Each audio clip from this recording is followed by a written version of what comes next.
Okay, now I'm going to quickly talk about your second option that you have when you're traveling as a travel nurse. This is the option the vast majority of the experienced travelers take. I currently took this option too. Now this is just, again, with just my experience through Medical Solutions. Um, if you decide to opt out of the first option of letting them find you a place, you can take the second option, and it kind of goes a little bit like this.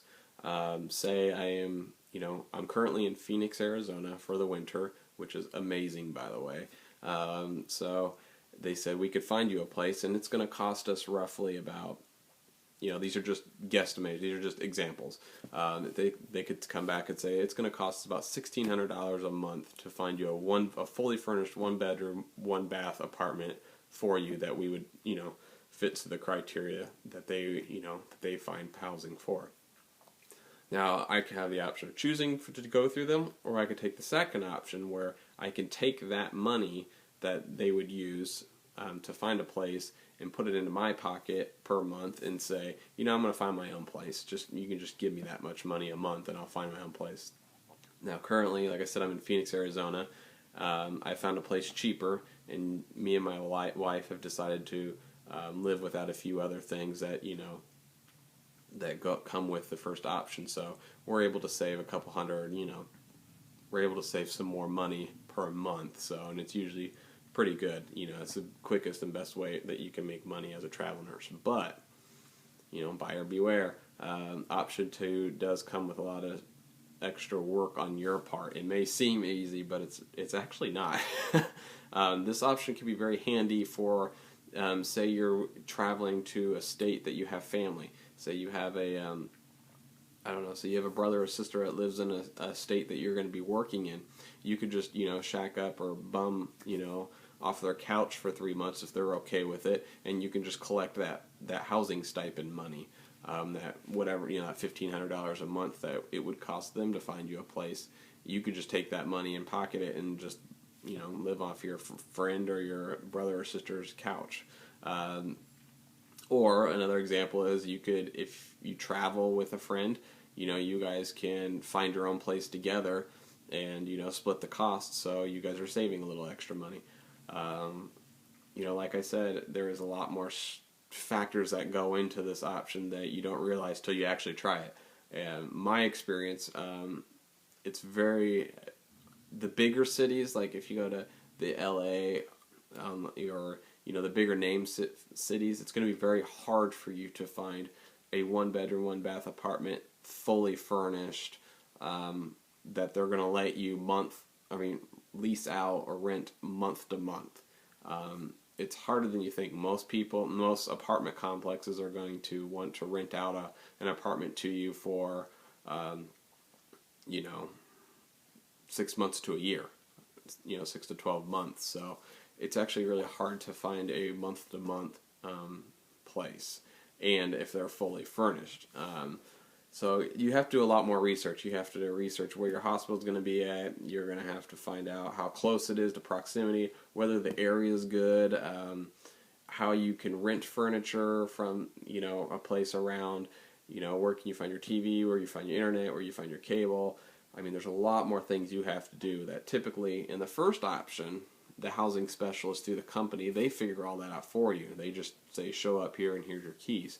But like I said, with the second option, you're doing everything. You're trying to find an apartment complex, number one, in a safe area that's close to the hospital, that's 1 bedroom, 1 bath, fully furnished.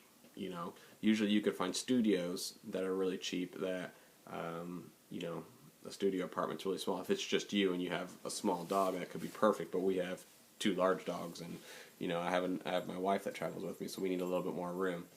You can also decide to, rent a house, or you could, you could take an RV, or there's just so many different ways with this option that you can do. If it's, like I said, it's sunny Arizona, right now in the winter time, it's late February, and the coldest it gets, at night, maybe 40s. So if you really want to, and you really have the means to want to camp out your whole winter, then you can. You just take the money, and if you don't mind living in a tent for 3 months, then you can do that. So option 2 gives you a lot more flexibility in what you want to do, but you have to do a lot more research on your end. So, and you have to be careful that you don't spend too much money.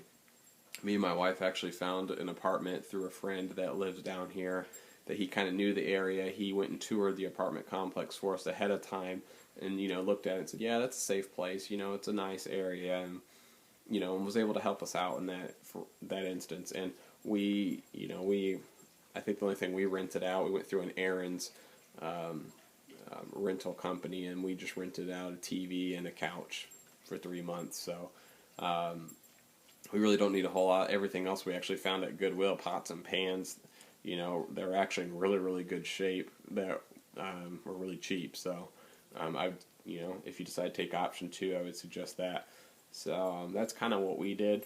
Like I said, option 2 gives you a lot more flexibility to make a little extra more money, but at the same time, there's a lot more stress going into it. I think I had one comment before about someone asked, noisy neighbors in the apartments and stuff like that. Well, it's apartment living. You have people living above you, you have people living inside you. There's going to be noise.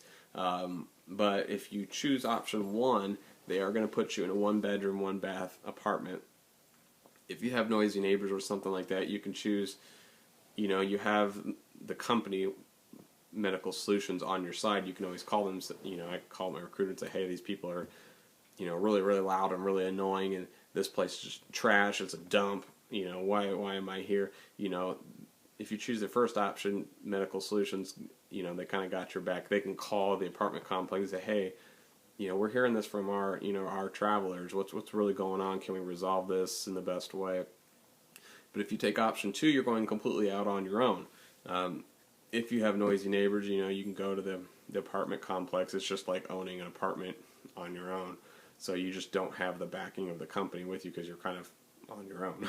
So that's kind of the difference between the two options. Like I said, most travelers take the second option just because there's more money to be made taking this option, but you have to really kind of do it all on your own.